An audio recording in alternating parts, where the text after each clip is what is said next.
প্রিয় ভিউয়ার্স, এই প্রায় 3 ঘন্টা আগে আমি একটি ভিডিও করেছিলাম এই গাছটির। আপনারা এখন সেই গাছটি আবার দেখতে পাচ্ছেন, যে গাছটিতে কোনো পানি এখন নাই, কিন্তু তখন আমি যে পানি দিয়েছিলাম ওই পানিগুলো চুষে নিয়েছে।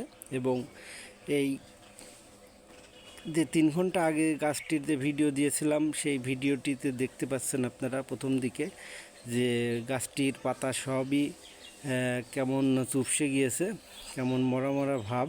কিন্তু দেখুন সেই গাছের এখন কি দৃশ্য, দেখুন প্রতিটা পাতা তাজা হয়ে গিয়েছে। দেখুন আপনি আগে এই ভিডিওটা পিছনে প্রথম থেকে 2-3 মিনিট দেখুন, সেই ভিডিওতে আপনি দেখতে পাচ্ছেন গাছটি কেমন পাতাগুলো মরে গিয়েছে, কিন্তু এখন গাছটি দেখুন কেমন সতেজ হয়ে গিয়েছে। এখন গাছটির আসলে পানি না পেলে গাছটির কি হয়, গাছের কি হয় আপনারা দেখতে পাচ্ছেন। পানি না পেলে সকল প্রাণীরই জীবন বাঁচানো দায়।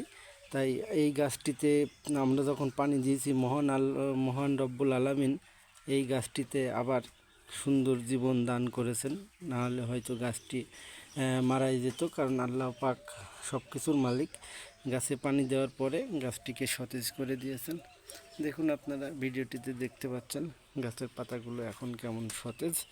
আর কিছুক্ষণ আগের যে ভিডিও করেছিলাম এখন সেই ভিডিওতে দেখতে পাচ্ছেন গাছের পাতা কেমন মরা মরা ভাব।